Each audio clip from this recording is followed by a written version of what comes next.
Hi, everyone, and welcome to today's webinar on advertising research.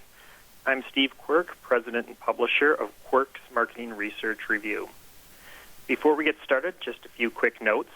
You'll receive an email with a link to the recording of this event, along with information on how to get a copy of the slide deck approximately 24 to 48 hours after we're through here today. And there will be time for questions after the presentation, so feel free to submit questions as we go, and we'll get to as many of them as we have time for. Any questions that we do not get to today will be answered offline after we're through. Our host today is Rick Candelaria. Rick is Senior Vice President, Brand Engagement at Metrics Lab. Rick has 17 years of marketing research experience. He has extensive experience in a variety of categories, including automotive, packaged goods, durable goods, retail, telecommunications, technology, and television and entertainment. And with that, I'll hand things over to Rick. Take it away, Rick. All right. Thanks for the intro, Steve. And to everyone listening in, thank you all for joining us today. Over the next 30 minutes or so, we're going to reveal best practices for developing digital advertising with considerable focus specifically on mobile. Just a quick introduction, as some of you may not be as familiar with Metrics Lab, but we are one of the fastest growing global research agencies. We were born and raised in the digital age starting back in the early 2000s, and much of the learning that we're going to be reviewing today is based on information from mobile campaigns that we've evaluated. And when we talk about evaluating mobile campaigns, all of those were evaluated on mobile devices. So we feel strongly about the need to evaluate mobile on mobile. You also see some note up there about social analytics. That's really not going to be included in this presentation, but it is an area of expertise for Metrics Lab.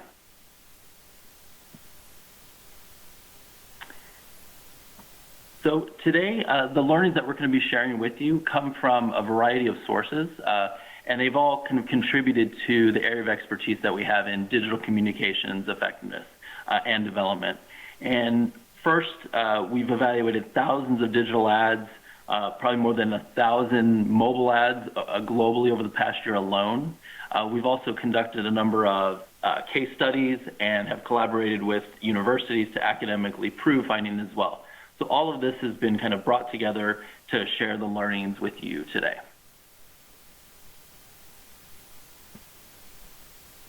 Right. Now, when it comes to digital communications, there are so many hot topics right now. And for a lot of you, you probably follow sources like Ad Age or Brand Republic, which, interestingly enough, changed their name and rebranded themselves Campaign Digital recently. So you'll no doubtly have heard about a lot of these topics that you see on the screen now. And these tend to get a lot of press, a lot of articles written about them. But one of the things that we've noticed from all our work is that oftentimes kind of basic creative best practices and principles are overlooked within digital campaigns. And that's really what we want to focus on today, some creative principles and core elements for developing strong campaigns, and really less focus on some of the technical aspects of digital campaigns and digital formats. All right, so let's talk about how you can improve digital communications. But before we do that, we have a question for you all. As Steve mentioned, we are going to do some polls. The first poll you should start to see over on, I think, the right side of your screen. So please feel free to take some time to answer this question. And in a couple slides, in a few minutes, we're actually going to go over these results as well. So, all right, so how can we improve digital communications? So before we talk about improving communications, first we really need to think about the hurdles for digital advertising. And at a high level, these are really no different than other media. You know, all advertising needs to be able to break through to consumers, communicate on strategy, and generate some type of response that is intended to, in some cases, drive brand impact, sometimes sales increase, strengthen perceptions, etc. So these are all things that ads need to accomplish. However, you could argue that digital may pose some stronger challenges than other media for certain areas, and we'll talk a little bit about that as we go through. But overall, we know that generally those hurdles are kind of the same, and they have to do the same things that other media have to do in order to be successful. So let's first start by talking about digital display or static ads. And for the purpose of this discussion, we're going to talk about display in terms of not including video. Now, we know certain ad formats, display formats can have video inserted or embedded into them, but for the purpose of today, we're kind of splitting video out separately, so we'll talk about video a little bit later. Now, let's really just focus more on kind of standard display, static type post advertising.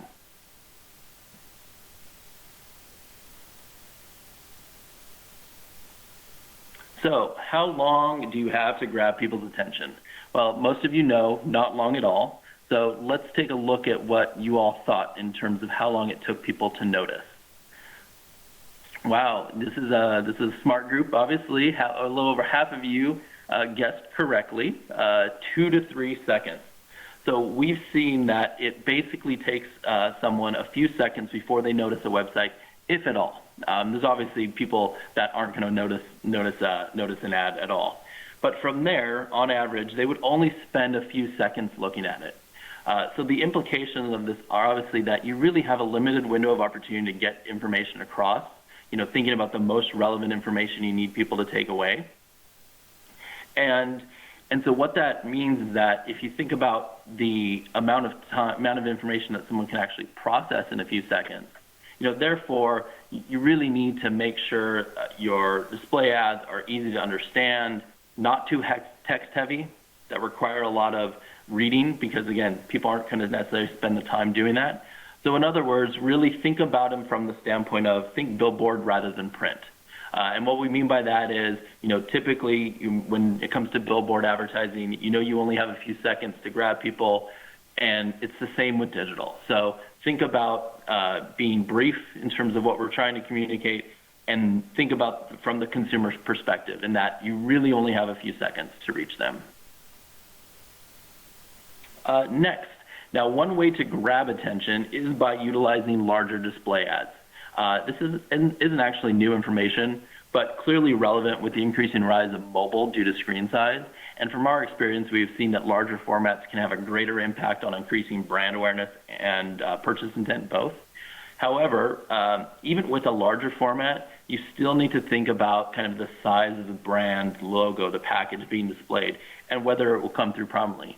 Because just having a larger size ad doesn't necessarily guarantee you, stronger brand awareness if the brand is so small that it's not going to be noticed. And you can actually see in a couple of the examples, the mobile examples we have there, large-scale ads relative to screen size, but the brands are so tiny and so hard to make out, even if you were actually to look at these on a mobile screen, that these are going to have less impact because of the way that the brand was integrated and shown actually on the ad. So again, larger formats can be more effective, but we still have to think about kind of basic principles of, making sure the brand is prominent, integrated into what we're showing people. All right. Also, let's think about the flow of animation or the flow of attention. As oftentimes with display ads, there'll be some type of animation or movement that will actually direct people's eyes and attention. And are we leading them towards the important information, for example, the brand? Or are we leading people away from the brand? In this example, there were very similar ads tested across different markets with kind of different animation flows. And the results showed that the one ad which actually directed people towards the brand, the Germany example over on the far right, actually reached the top third, whereas the others were in the bottom third. All of the elements of these ads were the same. The real difference was the animation and where people's eyes were drawn. And this is actually a very frequent issue we see come up in ads that we evaluate. I don't think a month probably goes by where we don't see this come up a number of times. So this really is something to consider when you're developing ads is, are you actually doing the best to focus people on, the brand, or are you simply putting it there and having people direct their attention elsewhere, away from the brand? Another thing that we found is that showing the product in use can actually help drive relevance and understanding. So what you're looking at here are, if we look at all the ads in our database and we look at the top ads in terms of generating relevance, what you see is those are much more likely to actually show the products in use compared to all the other ads that fall outside the top 20% in relevance. So showing the product in use can help people understand what they're looking at, make it more relevant for them. Now, you will notice that these numbers are low compared to what we're going to see for some of these other areas a little later on. And it's important to know that when we think about showing the product in use, this doesn't necessarily make sense for all categories and brands, which is why these numbers are a little lower than some of the other areas. But if it does make sense for your brand and your category, showing the product in use can give someone kind of that immediate understanding of what the brand is, what they're looking at, and what it's for. Because again, time is critical when we think about digital communications because of the limited amount of time you have in order to grab people and immediately kind of get them to understand what it is we're trying to communicate to them. One of the biggest challenges that some creative face is actually the creative itself in terms of being understood, as I was just mentioning. When we make people work too hard to figure out what it is we want them to take away, this actually has a negative impact on generating interest in the brand. And the results on the screen, what you can see is that when we break out all of the creative that we've tested, the static banner creative we tested, and we look at the ability to generate brand interest, those ads that are below benchmark or in the bottom 20% and generating brand interest are much less likely to be well understood. So really the implication there is if your ads are not easily understood, you're less likely to generate brand interest. Because again, precious seconds can't be wasted by making people work to figure something out, because oftentimes they are not going to spend that energy doing that. All right. Next, let's move on to the world of video. So with video, similar to static types of display ads, the number of different video formats and placement options continues to increase. Seems like a week or a month doesn't go by where there's some new type of format that's being introduced by some type of platform. And these are all important factors to obviously consider. And the different formats can definitely impact response. But again, each of these could be their own sessions by themselves. And these are often topics that we do have in-depth discussions with clients or learning sessions on specific individual topics. But for today's session, we wanted to talk about video kind of in general and not go in-depth as much into any of these sub-formats. We'll touch on a couple of them at a high level, but really we want to kind of take a wider lens and think about, developing stronger video creative overall for digital environments, mobile environments, and even thinking about social as well, so social platforms. Now, one of the questions that we often get is what to expect when you take a TV ad to a digital environment, or whether that same video can or should be used across TV and digital formats. We actually performed a study for a client where they gave us 26 videos, and we tested them across both TV and mobile environments. And the mobile environment was mobile pre-roll. That's important to clarify compared to a social platform, which we'll talk about a little later. But what we found is that performance was consistent across platforms 2/3 of the time, meaning that if we had an ad that was strong on one platform, it was strong on another. So if it was a strong TV ad, it actually ended up being strong on mobile, or vice versa, meaning if it was weak on one, it was weak on both. Now, in 1/3 of cases, performance wasn't consistent, however.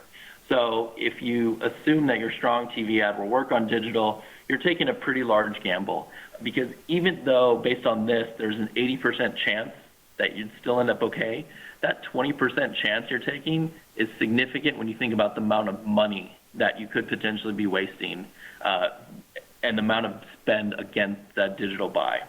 So we believe strongly in the idea of designing for digital.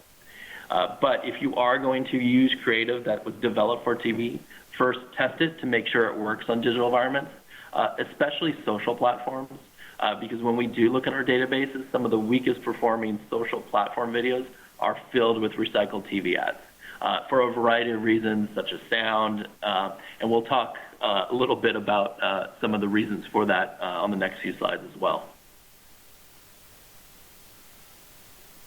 So in a digital environment, immediate hooks are absolutely critical for videos to engage an audience and really to help reduce attention loss throughout. Because in a digital scenario, attention loss, people skipping out, people not paying attention can be extremely high. In the example on the far right, you can see how a weak opening and lack of a compelling storyline actually leads to a 20% higher drop-off rate compared to a much longer video. So the blue lines are the actual attention loss, so the amount of people that are actually skipping out at every second of the ad. And you can see that it gets up to over 60% for that video that's actually considerably shorter than the one on the left. And one of the key differences between those is if you look at the interest level that's driven by each of these ads. You know, the one on the right, which has high attention loss, just doesn't grab people's attention. And in a digital environment, you really need to grab them immediately in order to have any chance of really being successful in keeping the audience kind of and watching for longer. And you can see on the left, that's a video that immediately grabs people's attention right out the gate at very high levels. Now, establishing that quick hook is just one aspect because you still need people to you need to keep people engaged as well, right? So it's one thing to grab them immediately, but are you able to kind of sustain their interest throughout the duration of the video? And we've seen from multiple regression analyses against our databases that two of the factors that consistently impact attention the most are likability and then also differentiation. And it's not to say that all videos need to be enjoyable, because we know for many videos that might not be their goal. It might not be intended to drive some type of humor or response. But generally speaking, videos that are more enjoyed are more likely to be watched completely. But also, more importantly, I think if you think about the differentiation aspect, so something that people haven't seen before is much more likely to get them to continue watching versus scenarios and storylines that people feel are kind of commonplace or that they feel that they've seen many times before. Those are the videos where they might look at it for a few seconds, but then they're going to skip and they're going to do something else because they feel they've seen it and they feel that there's nothing new for them.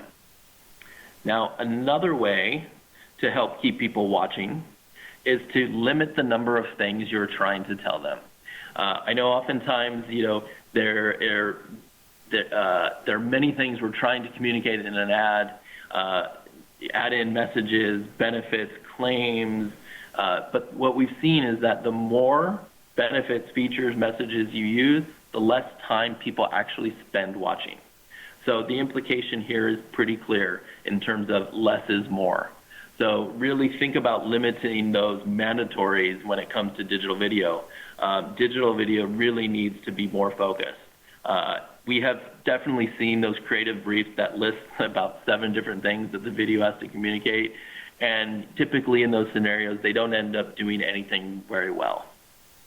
Now, all that said, it's still going to be very hard to keep people from skipping, even if you're utilizing like a non-skippable buy. We know that people will still do other things, such as if they're on the desktop or laptop, they're going to open up a different window. If they're on their phone, just because the video isn't or an ad isn't skippable, doesn't mean that they simply can't actually look up and maybe watch the TV show that they're not really paying attention to. Or if they're on the train or the subway, they can actually use that time to look up and maybe actually look at some of the people around them. So there's a lot of other things that they could do. So just because something is unskippable doesn't mean they are glued and they're going to actually watch it. And all of these reasons really lead to the next point about when we introduce elements within digital video. But before we get to that point, we have another polling question for the group. So over on the right, you'll see the question. As with the question before, you'll have some time to answer this, and we'll be looking at results in a few moments. So we talked about the challenge of keeping people's attention. And this really leads to the importance of revealing the brand early within digital video. And this is really a paradigm shift when we think about the way traditional video for TV has been developed, where the reveal approach can actually work. For digital video, there's a clear benefit and need to establish that brand early in the video. And our work has shown that revealing the brand within that first 3 seconds leads to stronger brand recall. Here what you're looking at is if we take all of the mobile videos that we have in our database, we look at brand recall, we look at the top 20% of those, what you see is 3/4 of those actually show the brand in the first 3 seconds, compared to only half of the remaining ads. So ads that are delivering stronger recall are much more likely to actually have shown the brand early in the video. And this really makes a lot of intuitive sense if you think about it, because even if someone skips out halfway through the video, they still would have had the opportunity to be exposed to the brand. Now, we're focused here on the brand. There's also the aspect of, are they getting the message? But for now, this focus really is thinking about how can you ensure that people are remembering and taking away your brand within kind of digital video. In addition to that early reveal, showing the brand for more than half of the ad can also lead to stronger recall, as you can see here. However, you'll notice that only half of the ads in that top 20% recall actually show the brand for half. And really that's because it's not just about the length and how much, it's really about the quality of the integration that's key. Because this doesn't mean you can just slap the brand's logo in the corner of the video while viewer attention is focused elsewhere, like we kind of talked about earlier. The strongest digital videos that we test are more often the ones that, not only prominently feature the brand for, more than half, but also do it in a way where the storyline can't be told without the brand. The focus of the video is on the brand itself. And those are the ads, much like, we've seen with TV creative, right? It's about focusing, around the brand itself, making the brand the hero. Those are the videos that are going to work best in a digital environment. But they need to ensure that the branding is early and often, which again isn't necessarily a premise that is needed on kind of more traditional video.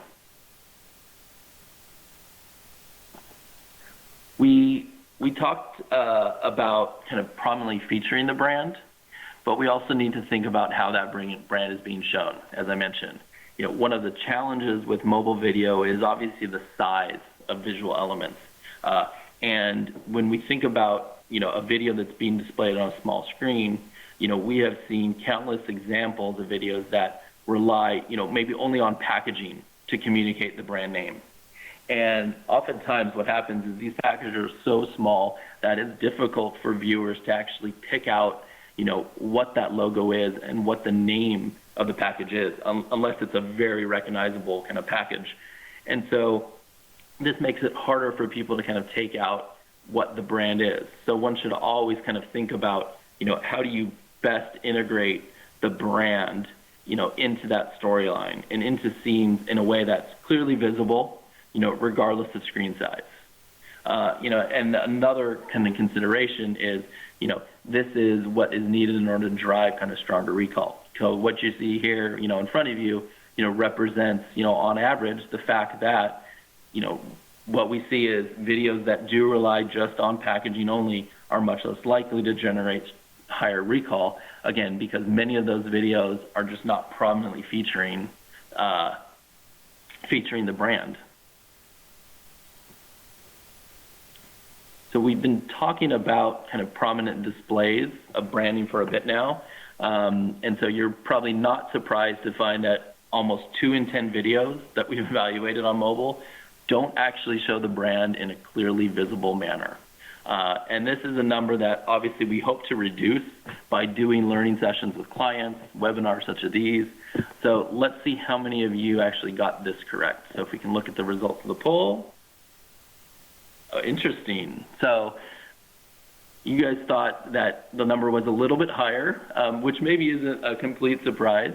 But even at 20%, it's pretty surprising to think how many videos just aren't, utilizing kind of these basic kind of principles and practices.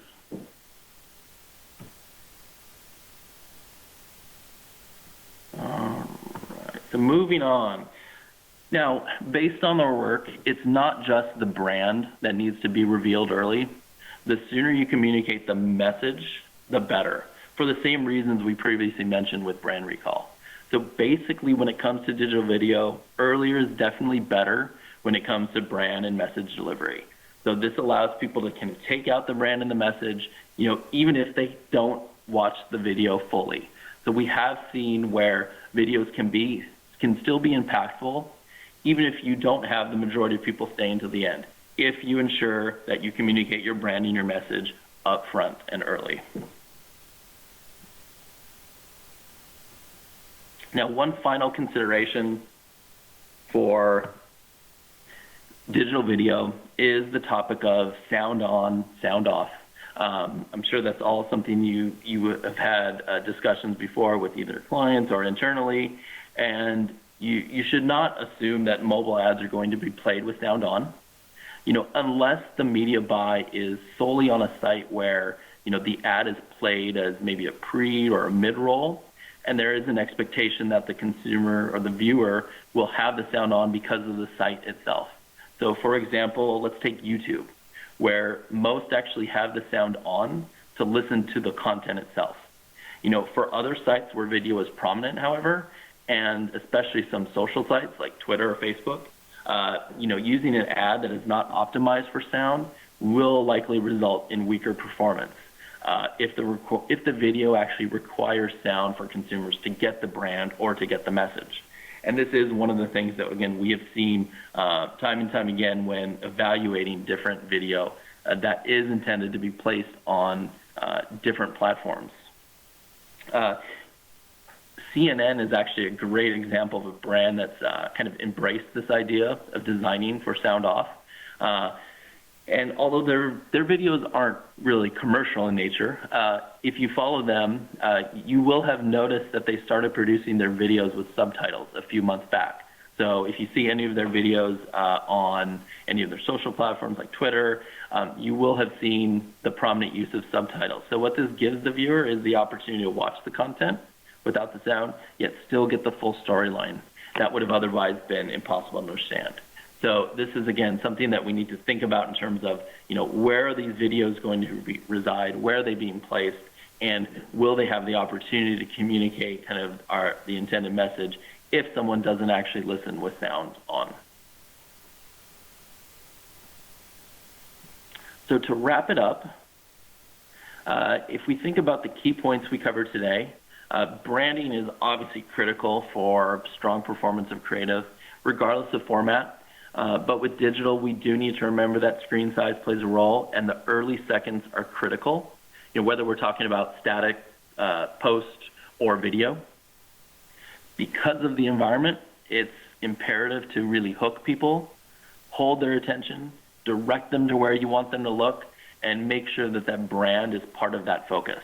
So don't lead people to a part of the screen where your brand is not incorporated into it. Also, simplicity is the key for people to be able to quickly take away, what we want them to. So don't overload people with information, and really don't make them work to have to figure it out, because we know generally they're not going to want to do that. And as a result, impact of the creative is going to be limited. For products and categories where it makes sense, show the product in use.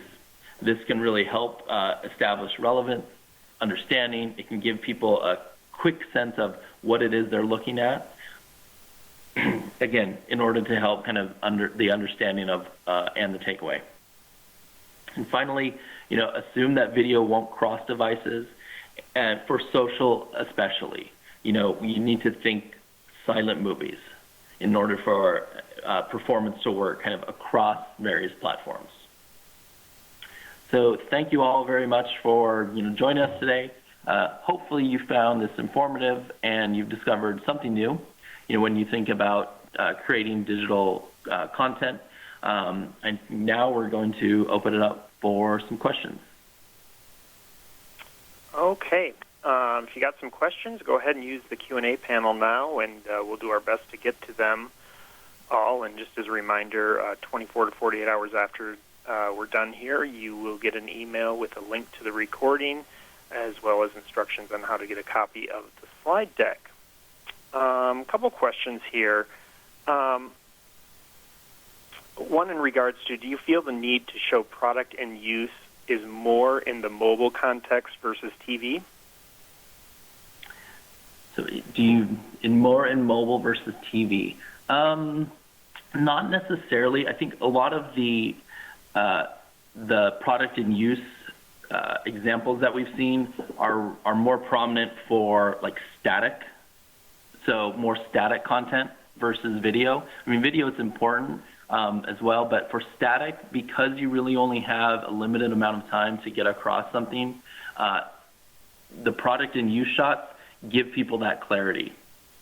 So that's where we've seen it be more prominent in terms of the ability to strengthen creative.